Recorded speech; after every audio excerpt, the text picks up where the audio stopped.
و اولین آن شرک است. وقتی که کسی به ما سوال داد که کسی اگر تحقیر دین کند، آیدی تحقیر دین یا مسخره کردن با دین بود، ما گفتیم که این عمل کفر است، ولی گفتیم که این گناهی کبیره است.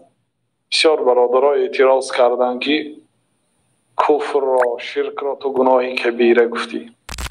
در سوالم جواب نمیگیرم. من در غریب در یک فرم کار میکنم، شیفمون بیاید جنگ یا حقارت کنه، برگدیرمون میگوید بابای ایشان آمد دعا و فاتحه کرد رفت، گناهکار نمیشود به همین گپش. همین سوال بسیار دادند واقعا. یعنی یک راهبری روس، یک کافر می آمده است، مسلمان های حقارت میکنه در جای کار، میرود بعد برگدیری تاجیک میگوید که بابای ایشان آمد دعای فاتحه داد رفت، این گناهکار میشه، این گناهکار میشه. این اولش اینکه بابای ایشان نیست، دومش اینکه حقارت او رو به دعا که عبادت است، الدعا هو العباده، دعا عبادت است، به دعا تشبیه کردن این خطر عظیم دارد. میدانیم که مقصد غالبا برای خنداندن دیگرها میگوید، لیکن این عمل نادرست است، گناه کبیره است، احتمال کافر شدنش هست به این گپ.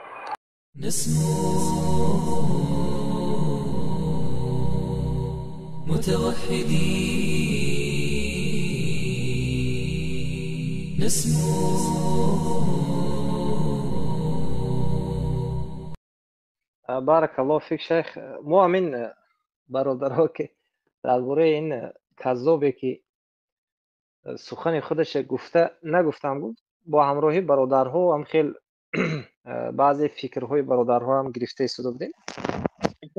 فراموش از یادم نرود، یک لحظه به من هم اجازت میتید. حالا در یک گروهی که خاص است، من صحبت سهرابی عادلیان را که اول به سوال چگونه جواب دادنش را که میگه، کسی که این میگه این استهزاء است، این تحقیر است، استهزاء است و این انسان میگه گناه کبیره کرده است، احتمال دارد که به کفر واقع شود. میگه این معروف است، این معنای گپش از نظر شریعت هم، از نظر لغوی هم، از نظر عقل هم همین یک معنا دارد. یعنی استهزاء کردن به دین این گناه کبیره، اما کفر نیست.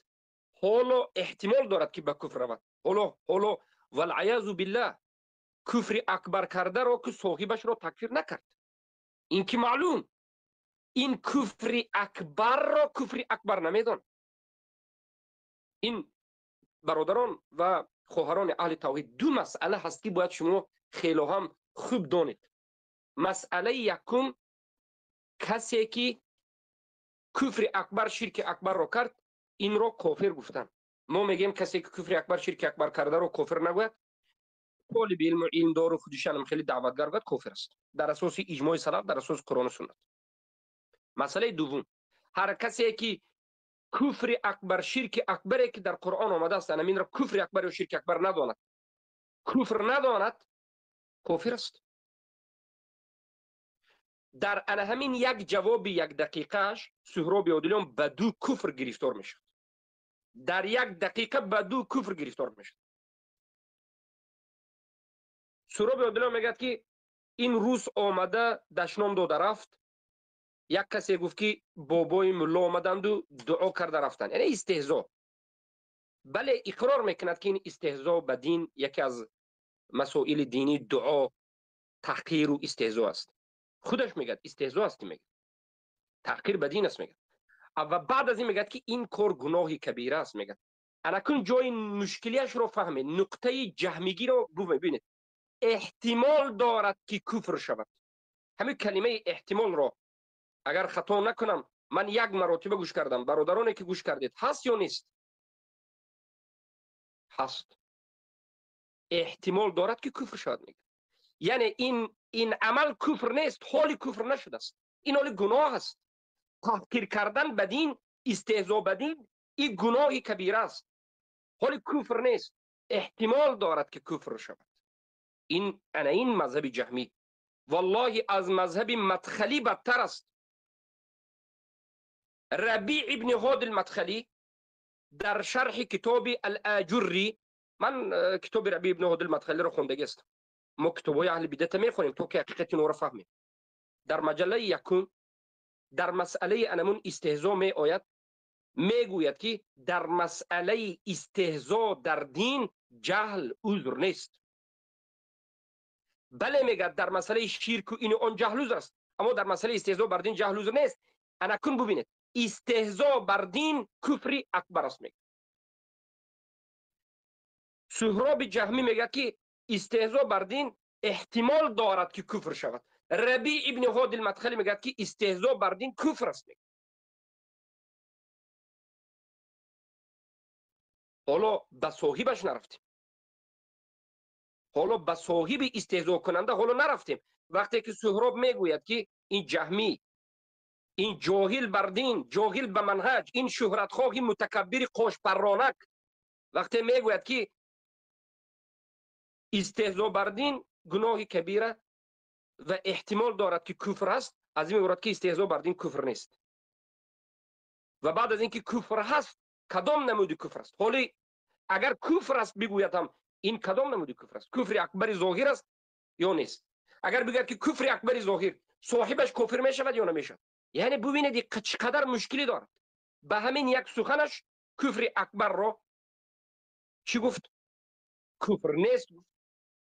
ثانیاً در این مسئله انجام دهنده را کافر نیست گفت.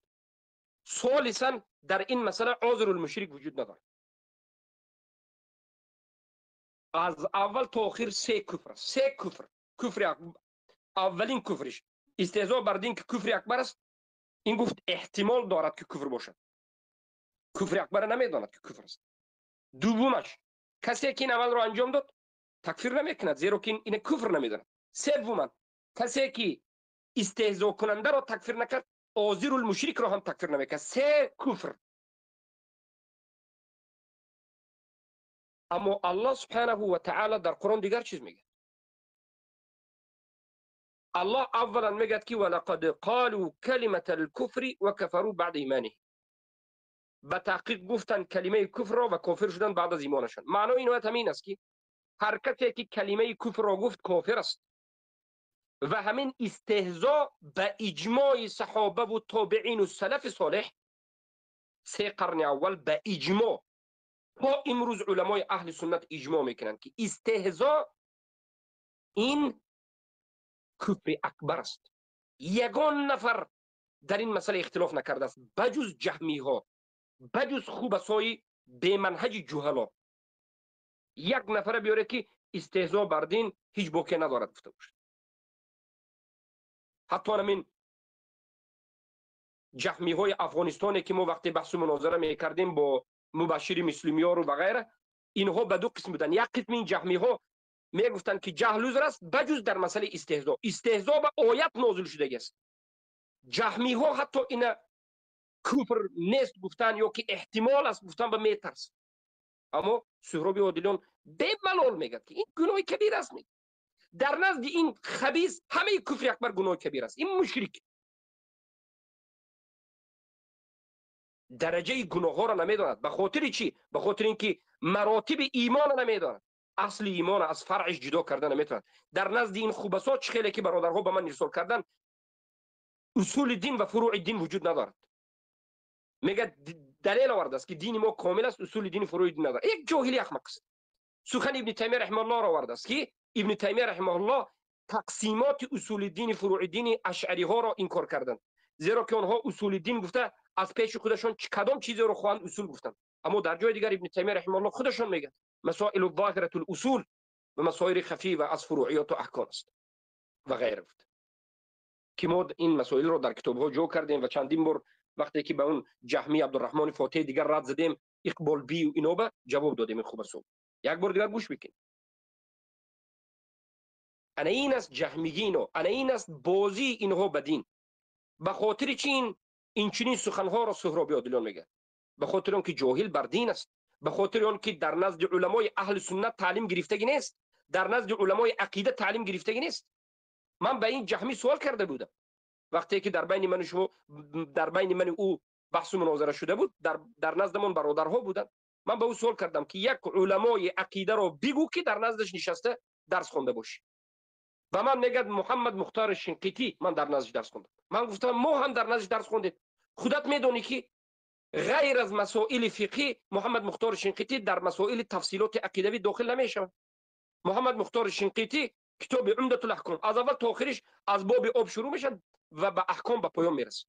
موقع از جانب فقهی به مسائل عقیدوی درآیند هم عمومی میدارن نه تفصیلی. یک علمای عقیدوی رو به من گفتگی نیست، نمیتواند که بگوید. در نزد علمای عقیده نشستگی نیست، نمیشناسه.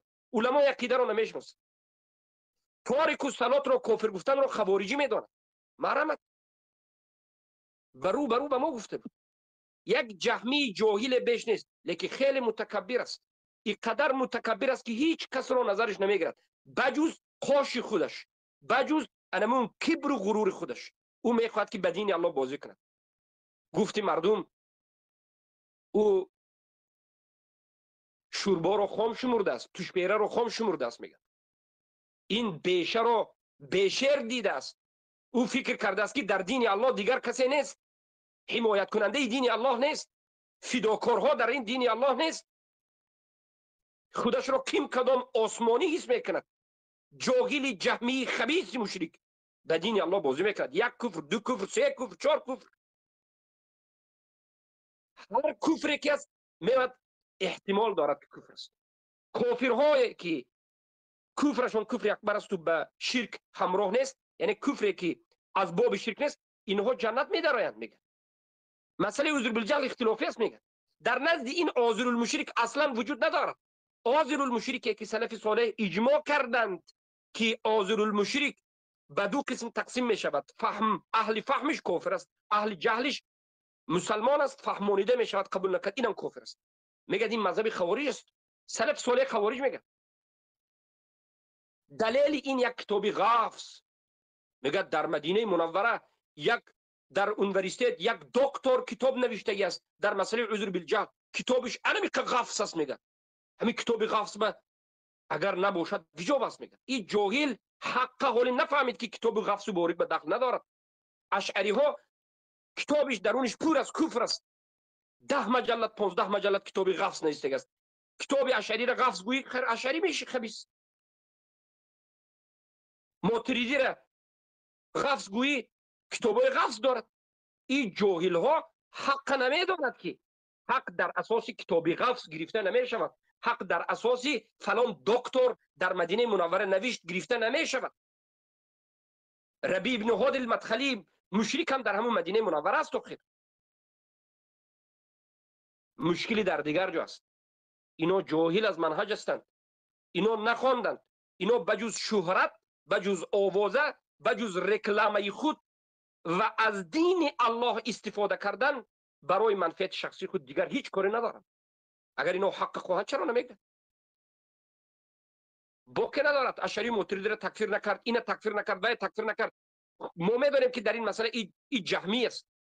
لااقل کفر اکبر شرک اکبر نمیداند. لااقل کفر اکبر شرک اکبری که در قرآن آشکار و واضح آمد، علما اجماع کردند که استهزاء کفر اکبر است. در سوره توبه آمده بود که الله سبحانه و تعالی میگه ولئن سألتهم ليقولن كنا نخوض ونلعب قل أبالله وآياته ورسوله كنتم تستهزئون لا تعتذروا قد كفرتم بعد ایمانکم. از اونها وقتی میپرسی که چرا این شوخی و بازی به دین الله کردید، آنها میگن که ما مقصدمون تحقیر دین نبود، ما مقصدمون پس زدن و بازی و شوخی به دین نبود. یک بازی کردیم و مقصد شوخی کردیم، نه به خاطر دین را پس زدن بلکه به خاطر وقت خود را خوب گذرانیدن. هر یک نخوض و نلعب، یک بازی کردیم. مقصدی ما کفر نبود. ما نمیدونستیم که کفر است و مقصدی ما دین تحقیر کردن هم نبود. دین احترام میکنیم.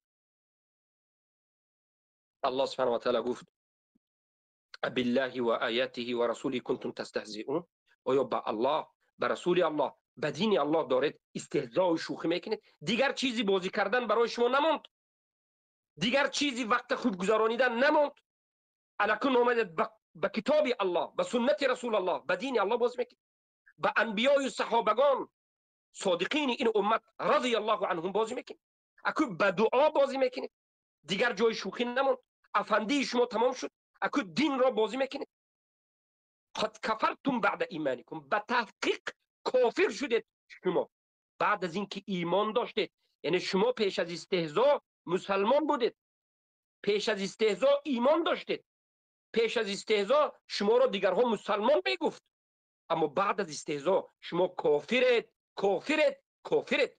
عذر نارید، نمیدانم نگویید، نفهمیدم نگویید، مقصدی ما فقط یک بازی بود نگویید، تحقیر نکردن دین بود نگویید. این احتمال کفر نیست، این کفر اکبر است، یقینی، قطعی، صریح. کفر صریح، یقینی و قطعی است. بعد از ایمانتون کافر استید، کافر استید. توبه کنید و به سوی دین الله بازگردید. و کسی که بیاید استهزاء بر دین را گناهی کبیره و احتمال کفر دارد بگوید، کافر است. کافر به کتاب الله است، کافر به همین آیت است. آیت الله را، احکام الله را تکذیب کرد. یک مناط شمین که به یک آیت الله تکذیب کرد، دروغ شمرد یک آیت الله. ثانیا تشریع کرد، یک حکم الله را تغییر داد، شرک اکبر را آورد، احتمال کفر دارد میگه. کفر اکبر را احتمال کفر دارد میگه. تغییر داد، درجه حکم وزمین را آورد، سبوک کرد. جزایی که توبه نکنی کافر میشوی آورد، مسلمان گفت. کافر را مسلمان گفت، باز مشرک شد. از دو مناط کافر شد.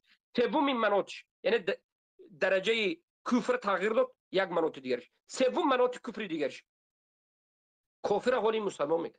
استهزاء کرده که کافر است در دین الله، این در نزد این مسلمان است. در نزد دین الله استهزاء کننده کافر است. جنازه خونده نمی شود، موالات کرده نمی شود، دعا درکش کرده نمی شود، به قبرستان مسلمان گرانیده نمی شود. اگر توبه نکرده بمیرد جهنمی است. در نزد این جهمی سهراب عادلیان این آدم مسلمان است، به این موالات برادری کرده می شود، جنازه خوانده می شود، به قبرستان مسلمان گرانیده می شود، در حقش دعا کرده می شود و این جنتی است. والله فرق دین الله در دیگر وادی است. قرآن و سنت در دیگر وادی است. مذهب سلف این اومد در دیگر وادی است. سهراب جهمی و دوستداران و شاگردانش در وادی دیگر است، در وادی شیطان است.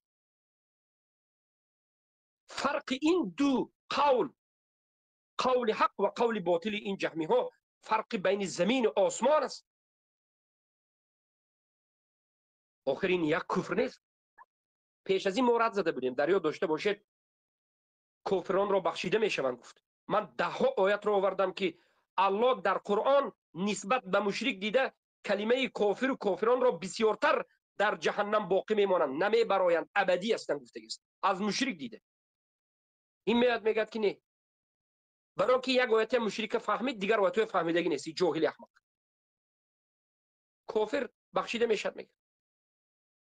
والعیاذ بالله. از این دیده جهمی است. این امام جهمی است. عذر بالجهل اختلافی است میگه. عذر المشرک در نزدش خوارجی است.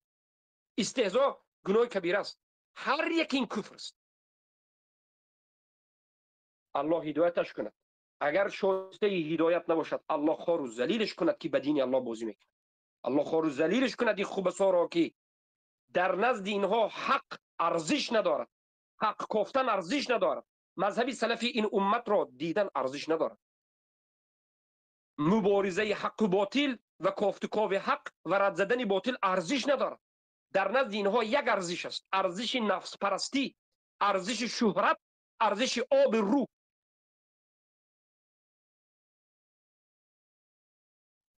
بازی کنندگان به دین الله را الله خار ذلیلشون میکنه. این بود سخن بنده. من میخواستم کمی کوتاه‌تر صحبت کنم لیکن طولانی شد. برادرها اینا جدا کنید، برادر عزیزم گزارید رد به همین جهمی گفته تا که دیگر برادران و خواهران اهل توحید ما با خبر باشند، فریفته این آن نشوند. فریفته بعضی کسا هستند که رد بر رافضه میزنند. از یک طرف میبینی که اشعری ماتریدی است، در باب اسما و صفات مشرک است، رافضه بر رد میزند. مغرور نشو، نگو که این ماشاءالله تبارک الله انا رافضه بزد. از طرف دیگر آذری مشرک مشکلی دیگر دارد.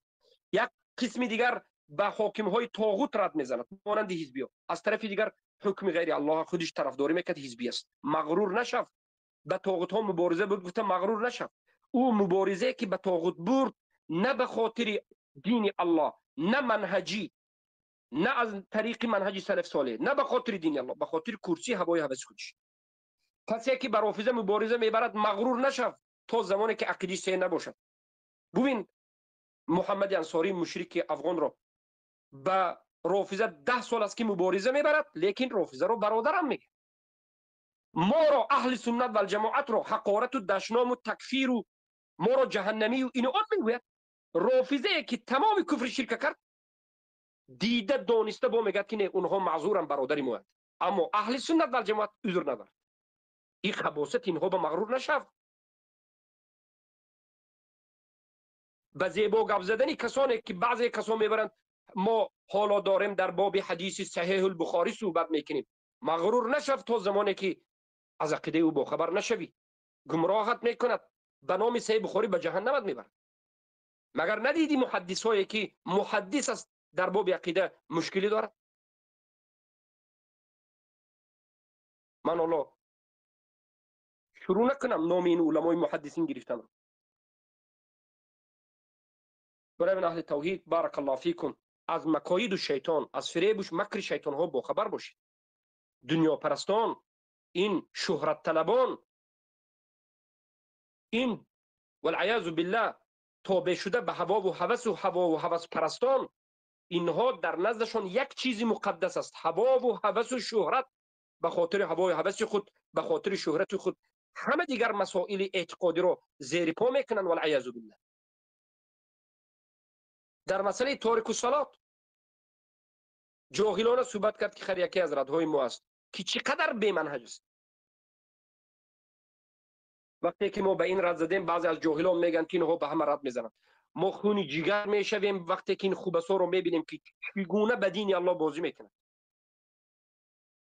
چگونه دین الله را تحقیر میکنن، چگونه مردم فریب میدن، چگونه تلبیس میکند. این یک مدلس خبیث است.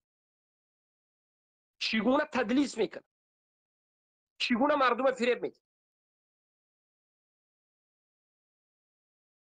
و بعد از این ما از مسئولیت خود میدانیم، به خود واجب میدانیم که به این خوبسا جواب بگیم. از همین جایی بس. حفظكم الله ورعاكم. اللهم انصر من نصر الدين فخذل من خذل الدين. الله نصرت بده کسانی را که به دین تو نصرت میدین منهجا. الله خار و ذلیل بکن کسانی را که دین تو را خار میکنن. اللهم اعز الاسلام والمسلمين واذل الشرك والمشركين ودمر اعداءك واعدانا واعداء الدين. اللهم ای الله عزت بده اسلام و مسلمان ها را، خار و ذلیل کن شرک و مشرکین را، کفر و کافرین را، نفاق و منافقین را، رده و مرتدین را، و تدمیر کن، نابودشان بکن، شکست بده دشمنت را و دشمن ما را و دشمن دین را. آمین یا رب العالمین. السلام علیکم و رحمت الله و برکاته.